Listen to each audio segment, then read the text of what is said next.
یعقوب شیخ صاحب جو جامعہ ملک سعود سے گولڈ میڈلسٹ ہیں اور پاکستان کے معروف اسکالر ہیں، وہ تشریف لاتے ہیں اور اپنے خیالات کا اظہار فرماتے ہیں۔ اس کے بعد انشاءاللہ شیخ ارشاد الحق قصری صاحب حافظہ اللہ ان کا درس بخاری ہوگا۔ تو میں دعوت دیتا ہوں محمد یعقوب شیخ صاحب کو، گولڈ میڈلسٹ جامعہ ملک سعود الریاض۔ الحمدللہ رب العالمین والصلاة والسلام على سید الانبیاء والمرسلین نبینا محمد بن عبد اللہ وعلى آلہ وصحبہ ومن تبعهم بإحسان إلى يوم الدین، اما بعد، اعوذ باللہ من الشیطان الرجیم، بسم اللہ الرحمن الرحیم، يرفع الله الذين آمنوا منكم والذين أوتوا العلم درجات۔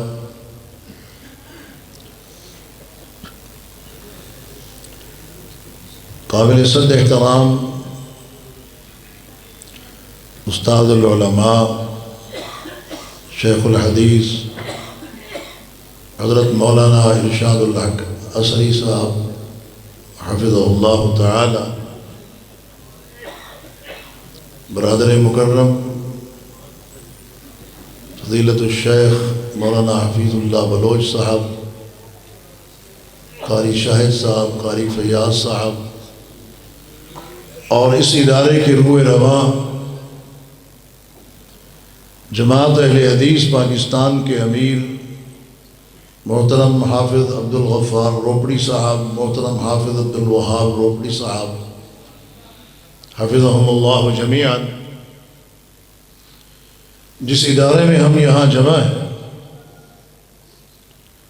جامعہ اہل حدیث، یہ ایک تاریخ ہے، یہ بذات خود ایک حقیقی داستان ہے، اور یہ جامعہ، یہ ادارہ جہاں پہ دفاع حدیث، تدریس حدیث، فضیلت حدیث، مقام حدیث، احترام حدیث اور عمل بالحدیث کا سبق دیا جا رہا ہے،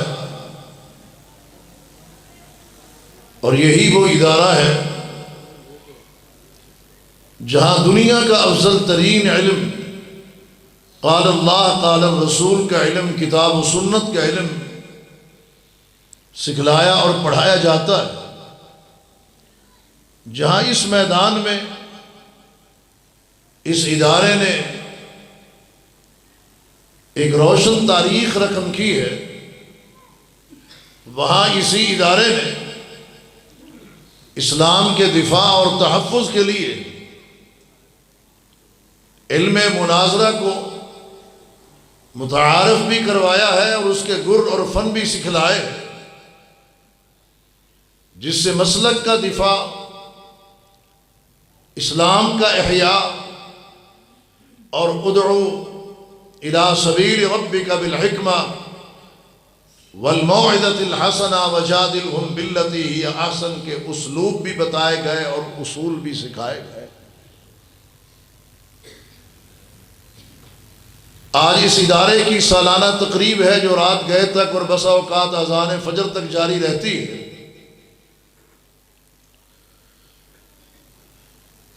میں یہ سمجھتا ہوں اس قسم کی جو تقاریب اس وقت پورے ملک میں ہو رہی ہیں اور تمام دینی اداروں میں، مراکز اسلامیہ میں اور جامعات عربیہ کے اندر کی جا رہی ہے، ان تمام تر اداروں میں پڑھائی تو ابو داؤد بھی جاتی ہے، ترمذی بھی جاتی ہے، نسائی بھی پڑھائی جاتی ہے، ابن ماجہ بھی پڑھائی جاتی ہے، اور کہیں کہیں موطا وہ بھی پڑھائی جاتی ہے، لیکن ایک کتاب ایسی ہے کہ جس کے نام سے تقریب رکھی جاتی ہے، اور وہ کتاب کون سی ہے؟ جس پر شرق و غرب کے اور شمال اور جنوب کے، عرب اور عجم کے تمام تر علماء، فقہا اور محدثین کا اتفاق ہے کہ اصح الکتب بعد کتاب اللہ، کتاب اللہ کے بعد اگر کوئی صحیح ترین کتاب ہے تو وہ بخاری ہے۔ تو اللہ تبارک و تعالی نے درجہ بندی کے اندر بھی جو مقام رکھا ہے قرآن کے بعد وہ حدیث کا ہے، اور کتب احادیث میں سب سے اعلیٰ نرالا بلند مقام بخاری شریف کا ہے کہ امام بخاری رحمۃ اللہ علیہ نے جس کی احادیث کو جمع کرنے میں لمبے لمبے اسفار بھی کیے ہیں، اور دقتیں، دشواریاں، تکلیفیں اور پریشانیاں بھی اٹھائی ہیں، اور بے شمار راویوں سے ملاقات تو ہوئی ہے، لیکن حدیث اس سے لی ہے جس کا یہ عقیدہ تھا کہ الامام قول وعمل یزید وینقص۔ حدیث اس سے لی ہے جو خود صحیح العقیدہ انسان تھا، جو فکر و نظر کی علائشوں میں گھرا ہوا، اور جس کا اپنا کوئی معیار نہیں تھا، یا جو اعتقادی طور پر درست نہیں تھا، امام بخاری نے اس سے حدیث نہیں لی۔ جس سے حدیث لی ہے اس کو پہلے پرکھا ہے، اور اس کے بعد پھر حدیث کی پرکھ کی ہے، سند کی پرکھ کی ہے، اور انہوں نے خود ہی یہ بات کہی ہے کہ ما کتبت فی کتاب الصحیح حدیثا الا اغتسلت قبل وصلیت رکعتین، کہ صحیح بخاری میں حدیث لکھنے سے پہلے میں نے کیا کیا ہے؟ کہتے ہیں کہ میں نے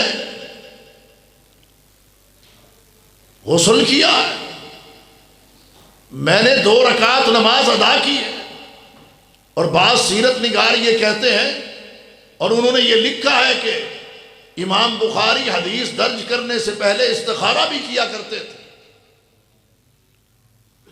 یعنی اس قدر اہتمام انہوں نے اپنی جسمانی پاکیزگی کا اہتمام غسل کر کے، اعتقادی تو پہلے تھی ہی تھی اور جسمانی بھی ہر وقت رہتی تھی، پھر اللہ کے ساتھ رابطہ اور تعلق مضبوط اور مربوط کیا ہے۔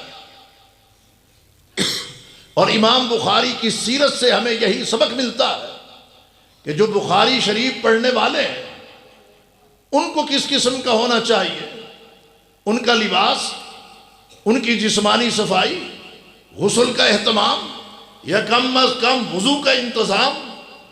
اور پھر امام بخاری نے حدیث لکھنے سے پہلے 2 رکعت پڑھی، اور تقریباً مدارس کے اندر اشراق کے وقت حدیث کا سبق ہوتا ہے تو 2 رکعت یا 2 کر کے 4 رکعت اشراق کی بھی طالب علم کو ادا کرنی چاہیے امام بخاری کی سیرت کو سامنے رکھتے ہوئے۔ اور جہاں تک بات استخارے کی ہے تو ما خاب من استخار وما نادم من استشار، خواب و خاسر ہونے سے بچنے کے لیے اور ہر قسم کی ندامت و پریشانی سے بچنے کے لیے وہ کیا چیز ہے؟ وہ اللہ کے نبی صلی اللہ علیہ وسلم نے استخارہ، اس کی دعا اور اس کا طریقہ کار بتایا۔ امام بخاری رحمت اللہ علیہ اس چیز کا بھی اہتمام کیا کرتے تھے۔ تو حضرات گرامی، یہ بات جو میں عرض کر رہا ہوں بطور خاص طالب علموں کے لیے کہ اس چیز کو ہم سب کو، میں بھی آپ کی طرح طالب علم ہوں، ہمارے سب کے استاد حضرت مولانا ارشاد الحق قصری صاحب تشریف فرمائے، اللہ انہیں صحت و سلامتی والی لمبی زندگی عطا فرمائے۔ تو ان چیزوں کا ہمیں بھی حدیث پڑھتے وقت اہتمام کرنا چاہیے۔ تو امام بخاری رحمت اللہ علیہ نے بخاری کے اندر حدیث درج کرنے سے پہلے ان چیزوں کا اہتمام کیا۔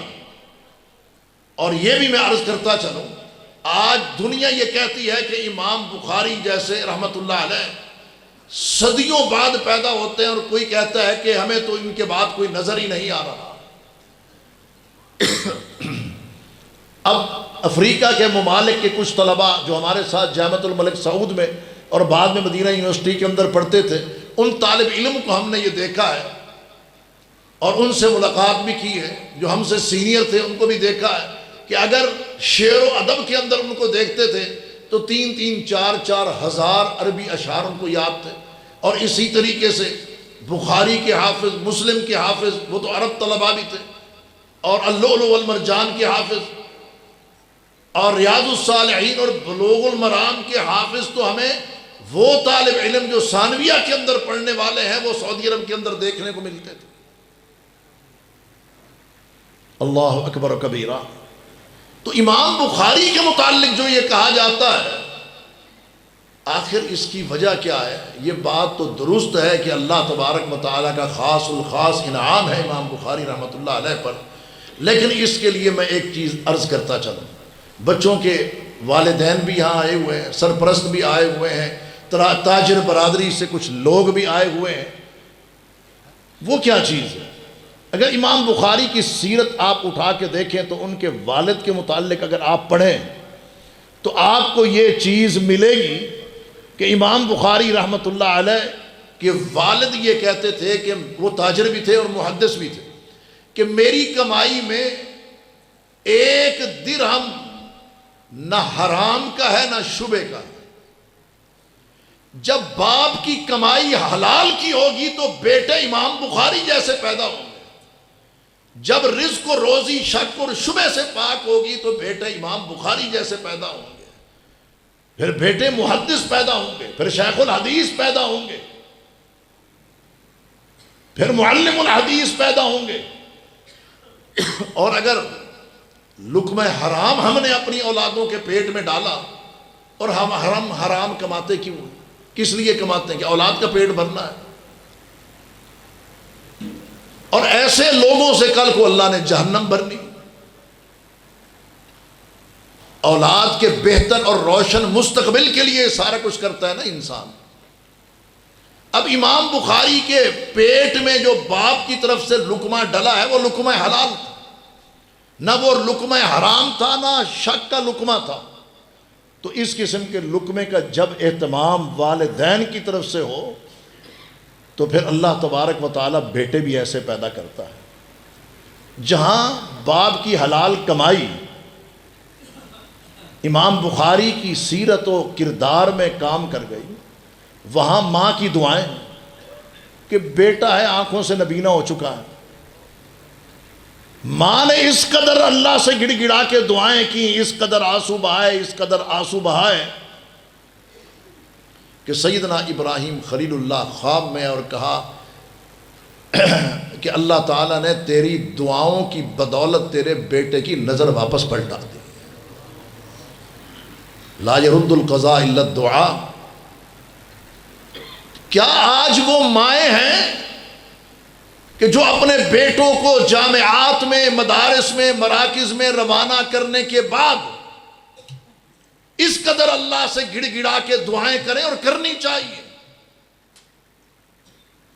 اللہ کی قسم پچھلے سال بڑے بڑے شیوخ الحدیث موجود تھے، اس سال وہ دنیا سے کوچ کر گئے۔ علم اٹھ رہا ہے، علم اٹھ رہا ہے، جہالت عام ہو رہی ہے، اور یہ قیامت کی نشانیوں میں سے ان من اشراط الساعہ ان یرفع العلم ویثبت الجہل ویشرب الخمر ویظہر الزنا۔ قیامت کی نشانیوں میں سے علم اٹھ رہا ہے۔ کیسے؟ علماء دنیا سے جا رہے ہیں۔ جس قدر تیزی سے علماء کرام، شیوخ الحدیث اور محقق علماء کرام دنیا سے جا رہے ہیں، دیکھنا یہ ہے کہ کیا اس نے پیدا بھی ہو رہے ہیں کہ نہیں ہو رہے ہیں۔ اگر ہم مدارس کی طرف نگاہ ڈالیں تو صورتحال کیا ہمیں دیکھنے کو ملتی ہے کہ ایک مدرسے کے اندر دوسری کلاس سے یا تیسری سے بھاگا ہوا ایک اور مدرسے کے اندر جا کے ایک بخاری کلاس میں جا کے بیٹھ جاتا ہے، جو کہ نہیں ہونا چاہیے۔ یہاں اگر 8 سالہ درس نظامی کا علوم اسلامیہ کا کورس ہے تو شارٹ کٹ کی کوشش ہوتی ہے کہ 4 سال میں اللہ کرے یہ پورا ہو جائے.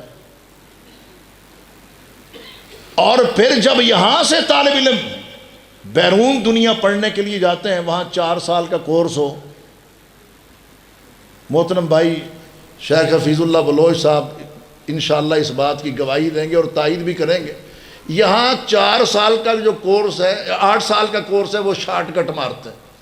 اور وہاں آپ نے دیکھا ہوگا کہ یونیورسٹیوں والے ہاتھ جوڑتے ہیں طالب علموں کے آگے کہ یار کورس تو 4 سال کا تھا، 9واں سال آپ کو ہو گیا، اب جان چھوڑی نہیں. وجہ کیا ہے؟ جان بوجھ کے فیل ہونا ہے. کیونکہ پاس ہونے کے لیے، کامیاب ہونے کے لیے کہتے ہیں بعض اوقات فیل ہونا بھی ضروری ہوتا ہے.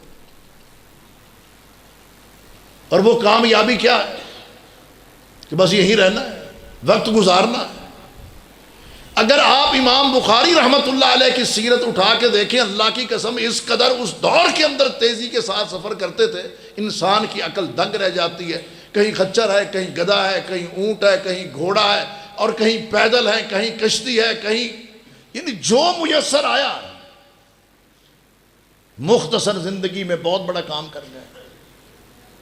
آج تو الحمدللہ جس ادارے میں ہم یہاں بیٹھے ہیں، جامعہ اہل حدیث، متعدد مرتبہ یہاں آنے کا الحمدللہ شرف حاصل ہوتا ہے، کیونکہ حضرت حافظ عبدالغفار روپڑی صاحب امیر جماعت اہل حدیث، ہماری بڑی نیاز مندی ہے ان کے ساتھ. بڑے بڑے اتحادوں میں بھی ہم اکٹھے ہیں جو مختلف جماعتوں پر مشتمل. تو اللہ کے فضل و کرم سے ان کی بھی حد الوسع کوشش ہوتی ہے کہ جو طالب علم ہیں، جو دین پڑھنے والے ہیں، ان کی ہر جائز کو خواہش جو ہے وہ پوری ہو. کھانا ان کو اچھا ملے، رہائش ان کو اچھی ملے. یہ ساری خدمت کیوں ہو رہی ہے؟ کہ ہم دین پڑھیں اور حدیث رسول اللہ کے محافظ بن جائیں. ننگی تلواریں لے کے کھڑے ہوئے ہیں منکرین حدیث، دین اسلام کے خلاف، اور تابڑ توڑ حملے کرنے کے لیے تیار ہیں، اور وہ کر بھی رہے ہیں. یہ تو اللہ کا خاص الخاص کرم ہے کہ شیخ عصری صاحب جیسی شخصیات اللہ تبارک و تعالی نے دے رکھی ہیں، جو رجال پر بھی اور اس کے ثقات کے اوپر بھی، متن حدیث اور سند حدیث کے اوپر بھی جلیل القدر ان کی خدمات. تو میرے محترم بھائیوں، بالخصوص نوجوانوں اور تاجر ساتھی اور والدین، ایک تو بات یہ ذہن رکھیں، جو باپ ہے اس کو اپنی اولاد کے پیٹ میں لقمہ حلال ڈالنا چاہیے. جو مائیں آئی ہوئی ہیں وہ اپنی اولاد کے لیے دعائیں کریں، اور بھرپور دعائیں کریں کہ اللہ ان کو عالم بنائے، محدث بنائے، شیخ الحدیث بنائے اور بعمل بنائے. اور لقمہ حلال کا ہم سب کو اہتمام کرنا چاہیے. اور جہاں تک بات ہے امام بخاری رحمۃ اللہ علیہ کی اس کتاب صحیح البخاری کی، جس کے اوپر انشاءاللہ العزیز حضرت عصری صاحب نے خود درس دینا ہے، اور وہ تفصیل اس کی بتائیں گے. چونکہ میری طبیعت اور ایک عرصے سے علالت، میں نے معذرت تو کی تھی لیکن وہ معذرت قبول چونکہ نہیں ہوئی، حاضر ہونا ضروری تھا. تو اختصاراً مختصراً میں یہی بات عرض کروں گا کہ یہ جو حدیث کی کتاب ہے نا، یہ دین اسلام کی کتاب ہے. یہ صرف اس کو حدیث کی کتاب نہ سمجھیے گا، یہ اسلام کی کتاب. پورا اسلام اسی میں ہے، دین اس کے اندر ہے. جس نے اسلام کو سمجھنا ہو، دین کو سمجھنا ہو. اور یہاں جو آنے والے میرے بھائی ہیں، یہ کوئی ضروری نہیں کہ یہ طالب علم جو ہے یہ سبکن اور درسن بخاری پڑھیں گے، لہٰذا ہماری جان چھوٹی ہوئی ہے. ہر گھر کے اندر بخاری ہونی چاہیے، اور ہر گھر کے اندر روزانہ ہر شخص کو یہ کوشش کرنی چاہیے 2 3 4 5 احادیث جو ہے مترجم کتابیں مل جاتی ہیں، وہ بخاری شریف کی پڑھنی چاہیے. اور اپنی اصلاح کرنی چاہیے. ہم اپنی زندگی کو، معیشت کو، معاش کو، تہذیب کو، تمدن کو، ثقافت کو اور ایمان و اعتقاد کو سنوارنا چاہتے ہیں اور تعلق باللہ کو مضبوط کرنا چاہتے ہیں، تو اس کے لیے بخاری موجود ہے.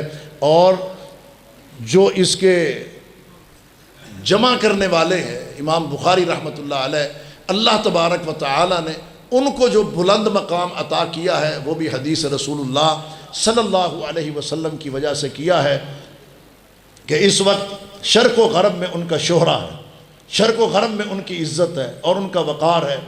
اور محمد بن بشار کہتے ہیں کہ وہ سید الفقہاء. عام لوگ تو یہ سمجھتے ہیں کہ امام بخاری محدث ہیں، لیکن امام بخاری صرف محدث نہیں، امام بخاری فقیہ بھی ہیں، اور امام بخاری فقیہ گر بھی ہیں۔ امام بخاری فقیہ گر بھی ہیں۔ انہوں نے کہا وہ سید الفقہاء، وہ تو سید الفقہاء ہیں۔ ابو مصعب زہری کہتے ہیں اللہ اکبر و کبیرہ، ان کا امام بخاری کے متعلق رحمۃ اللہ علیہ کے متعلق جو قول سامنے آتا ہے وہ کیا کہتے ہیں؟ کہتے ہیں محمد بن اسماعیل جو ہیں افقہ عندنا و ابصر بالحدیث من احمد بن حنبل، امام احمد بن حنبل سے بھی اگر بڑھ کر کوئی بڑا فقیہ ہے اور حدیث پر جس کی بہت زیادہ نظر ہے اور گہرائی ہے تو وہ کون ہے؟ وہ محمد بن اسماعیل البخاری ہیں۔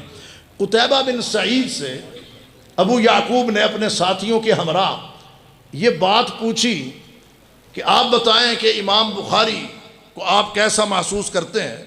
تو انہوں نے جواب دیا اس جماعت کو کہ یا ہؤلاء نظرت فی الحدیث و نظرت فی الرائے، میں نے حدیث میں بھی دیکھا ہے اور رائے کو بھی میں نے دیکھا اور پرکھا ہے۔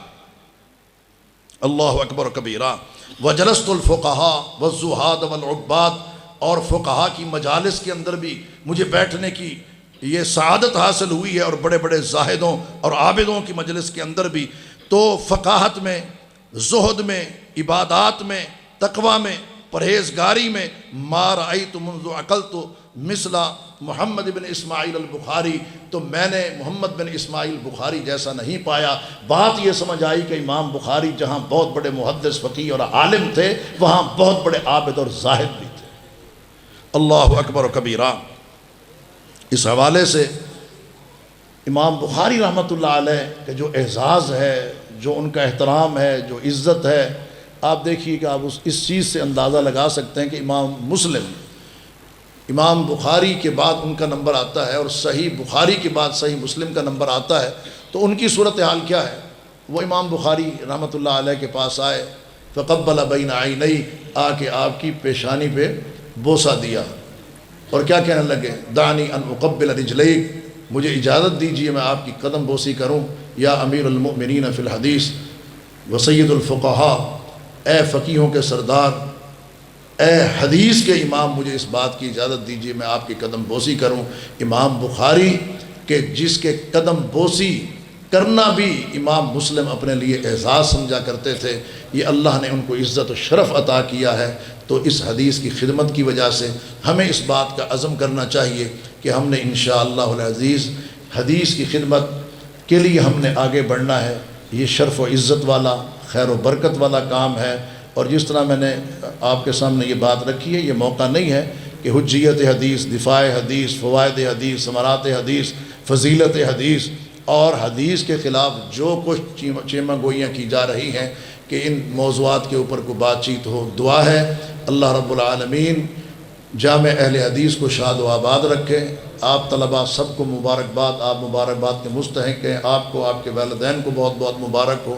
اللہ تبارک و تعالیٰ اس ادارے کو قائم و دائم رکھے، اور رب جلیل حضرت حافظ عبدالغفار روپڑی صاحب، اور اسی طرح حافظ عبدالوہاب روپڑی صاحب، حافظ عبدالوحید روپڑی صاحب، اور ان کی یہ پوری ٹیم، قاری فیاض صاحب، محترم شیخ حفیظ اللہ بلوچ صاحب، اللہ سب کو جزائے خیر عطا فرمائے۔ والسلام علیکم ورحمۃ اللہ۔